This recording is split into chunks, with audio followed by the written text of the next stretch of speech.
was maybe second or third, however old I was. Mm-hmm. My grandmother kept me, and they put me in school, and in that school, you had to do the Pledge of Allegiance, and I didn't know it because they didn't teach us that. Right. And they thought that I was bullshitting, so I got sent home. I got in trouble because I wouldn't do it, but I literally didn't know. I didn't know the Pledge of Allegiance. Because the Black Panther Party don't believe in it. Yeah, They didn't teach that. They didn't teach us that. So I wasn't trying to be disrespectful. I still don't know it. I don't know. Never learned it. Yeah, I never learned it. It wasn't. Yeah, we on Boss Talk 101. Yeah, we gonna talk. I gotta say this. I'm finna get him out of here. I know that, but I gotta ask this because I know during the whole conversation you spoke briefly about your mom and your dad. Mm. So I know that they were together and they raised you together, right? No. They were separated? Yes, shortly after they moved to California. Oh, okay. So so my dad moved to California first. Me and my mom were still in Philly. Okay. He came out to Oakland. And then I think the next year is when he sent for us. Okay. And then how long after that they split? Bro, I was like 3. I don't know. Oh, okay. I just know by the time I knew shit, they were together. Okay. It's like, what? But he was still a part of your life, though. Oh, absolutely. Yeah, because when you're talking about a Black Panther and all of that, so I know that he came. Yeah, so even though they weren't together, I was raised. I actually had 3 parents. I have 2 moms. Okay, because he remarried. He didn't remarry, but he had somebody. But he had somebody, and that is my mother as well. Very important in your life. And did your mom have somebody else? And her too? and my mother are very tight. Okay. So all 3 of them raised me together in conjunction with each other. That's awesome. Not like go over there and he over there. No, they rock with you. They rock with you. They all, like, hey. And it's rare in today's society that you see that because a lot of times whenever, he leaves and have somebody else, this person right here bickers and try to poison your mind against. That's why you got to read my book because I tell you it's coming. It's coming. Right? But yeah, so, I was fortunate. I have 3 parents. Was your mom also in the Black Panther Party as well? She was, briefly. Okay. So tell me, so what did you think about a Black Panther Party? What did you see with your parents going?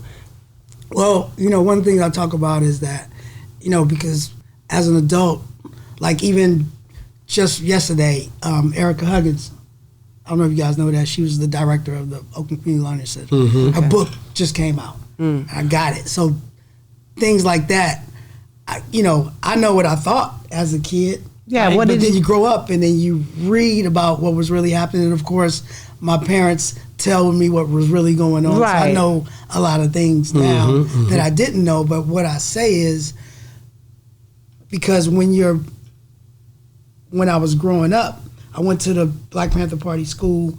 We stayed at the dormitories and I was with my parents. So I didn't know, I always tell people I didn't know about the Black Panther Party, but all I knew was the Black Panther Party. I didn't know there was anything else to compare it to. Okay. Unless the only time I knew any type of contrast or something was different was when I would go to Philadelphia in the summer and stay with my grandmother and my aunts.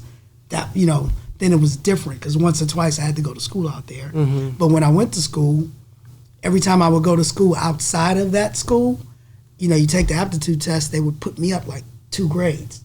Really? Because we were learning at a higher level. At a much higher level. Wow. So, so I was I was like 2 grades higher. And they would teach you. Would they teach you more about the Black culture and everything else? Absolutely. Compared to in the schools, right. You're not hearing about. When I was in elementary, I knew I knew about Marcus Garvey. I was reading Malcolm X's book when I was like 11.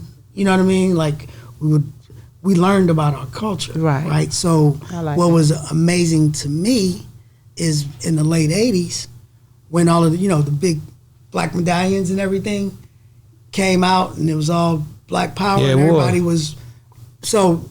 And here's the thing, right? So all of that was going on and everybody talking about the Black power stuff, and I was like, that's dope. But I wouldn't, I wasn't the Black medallion thing. What I didn't know is that it was you guys were in college but you were just learning it. So it was fresh and it was new.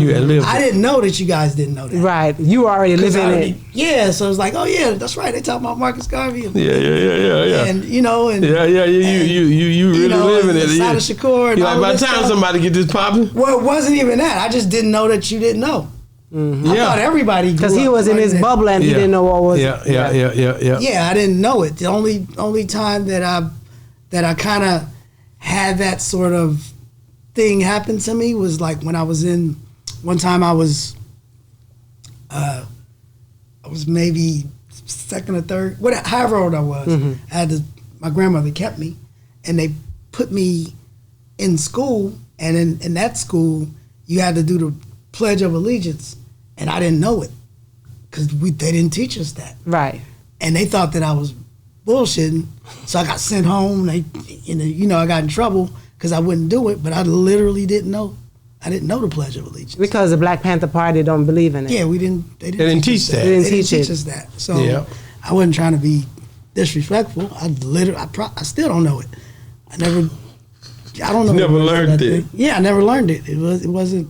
So when you seen Colin Kaepernick take a knee, you's like, I don't know it, no way. I didn't even know it. I didn't even know it. Here's the thing about that.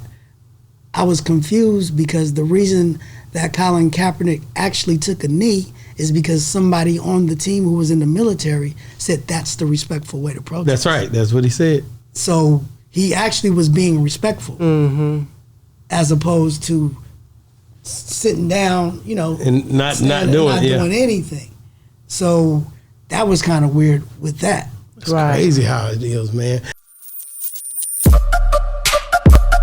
Yeah, we on Boss Talk 101. Yeah, we gonna talk.